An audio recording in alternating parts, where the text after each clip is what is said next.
For decades, a massive industry has revolved around weight loss. The search for the magic pill has included snake oil supplements, fad diets, biohacks, bro science fat burners. Nothing has delivered on its lofty promises until now. The magic pill is upon us, and the fitness industry may change forever. The magic pill comes in the form of GLP-1 receptor agonists. The most popular form of that is currently semaglutide. It's available under the brand names Ozempic and Wegovy. It's also available in oral form because the others are injectables right now, and it's called Rybelsus. In this video, I'll review what everyone that wants to lose weight needs to know about these new miracle weight loss drugs based on the scientific consensus.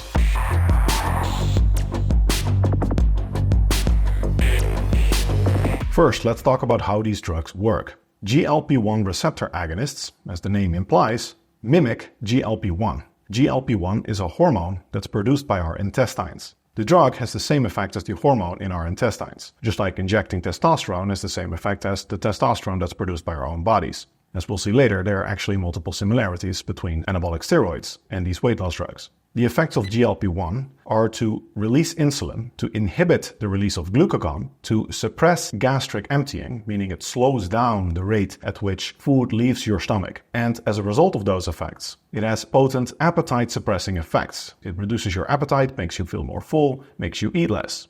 Originally, these drugs were developed as anti-diabetes medicines, but it turned out that they were very effective for weight loss due to the appetite-suppressive effects. And now the drugs are equally marketed as weight loss drugs as anti-diabetes medicine.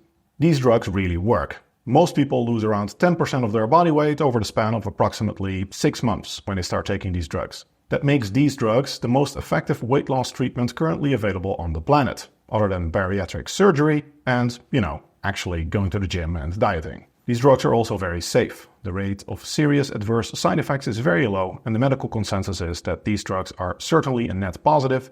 Most people experience significant health improvements in most of their health biomarkers and their quality of life because the positive effects of the weight loss completely overshadow any negative effects of the drugs. This is particularly true for people with blood sugar issues because the drugs are very effective to control your blood sugar. Unsurprisingly, the stock prices of the companies selling these drugs have absolutely skyrocketed over the last years. Many investors are even reluctant to invest in fitness and other medical industries because the thought is that these drugs can basically cure the obesity pandemic just by taking a pill or taking an injection once per week.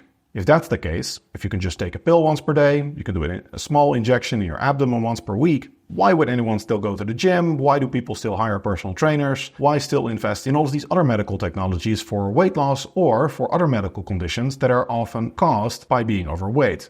Well, it turns out that GLP-1 agonists are not without problems. There are in fact 5 very serious problems with their use. The first problem of using GLP-1 agonists to lose weight is that by relying purely on appetite suppression rather than sustainable lifestyle change and healthier food choices for your weight loss, is that you exacerbate any nutritional deficiencies that you may have. Most people actually have at least one or multiple nutritional deficiencies. The deficiency rates of iron, vitamin D, and magnesium, for example, are very high. So if you take a random individual off the street, it's very likely that they have at least one micronutrient deficiency. If these individuals on their current diet just start eating less of the same food, they will exacerbate whatever deficiencies they currently have.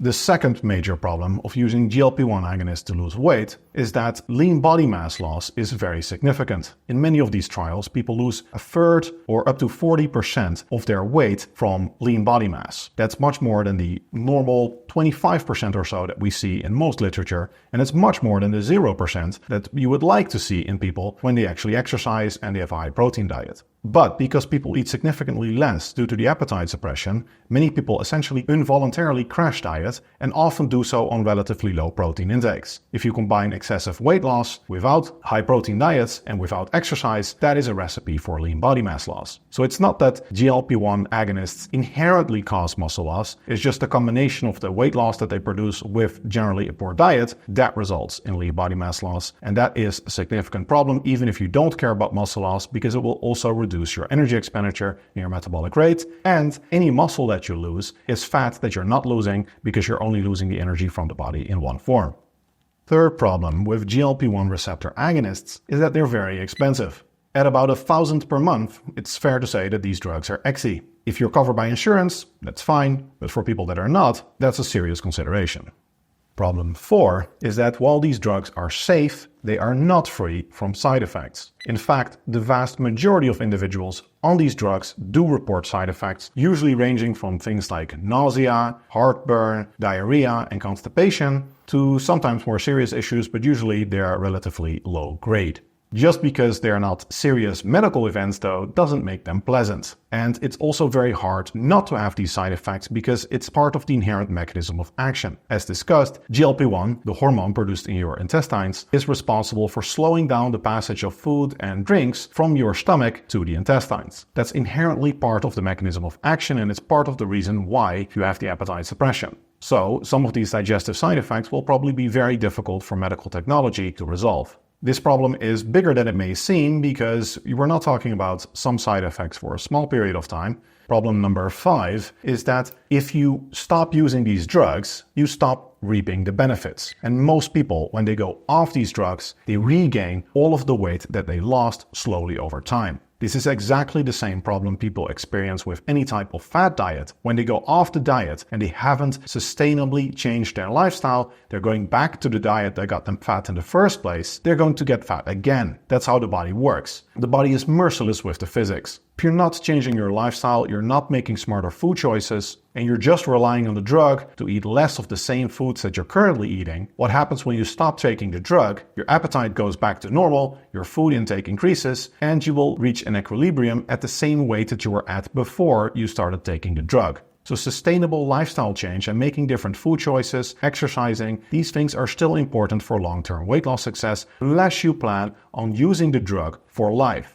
In this sense, these weight loss drugs are very similar to anabolic steroids. Using anabolic steroids without exercising will put some muscle on you, but if you stop using the drugs, you lose the muscle mass. Similarly, if you don't change your lifestyle and you use these weight loss drugs, you're going to regain the weight after you stop using them. So ironically, while these drugs were originally designed for overweight individuals and people with diabetes, there's actually an argument to be made that these drugs are more suitable for bodybuilders preparing for a contest because that's inherently an unsustainable practice. So then you might as well do it with less hunger. Of course, a strong argument can be made that just like using anabolic steroids for muscle growth is cheating, so can it be called cheating to use these weight loss drugs to lose fat, at least for something like a bodybuilding show. This unsustainability of using the drug itself purely for the weight loss makes them a complete band-aid solution. Of course, it's still better to lose weight at least periodically than to be overweight all the time. But that's not what most people have in mind when they start taking these drugs. It's also worth noting that these drugs are currently only available on prescription. That may change in the future, but they're currently not available over the counter. Now, most of these problems can be overcome, theoretically at least, by medical technology. If these drugs get cheaper because the market moves away from the current oligopoly where we have only a few major suppliers of all the drugs, and if the drugs become better in terms of managing side effects, maybe it will be suitable for people to actually stay on them for life. However, I would strongly advise people to really consider the long-term effects and think of the long-term future. Do you plan on using these drugs for life? Are you okay with the level of side effects and the possible economical costs? And importantly, are you going to change your lifestyle? Without sustainable lifestyle change, you're not going to reach optimal health and you're going to have to stay on these drugs essentially for life to stay lean. And if you are going to change your lifestyle, then why do you need the drugs in the first place? I hope this gives you an objective and balanced perspective on the use of GLP-1 receptor agonists for weight loss based on the scientific consensus. If you like this type of evidence-based content, I'd be honored if you like and subscribe.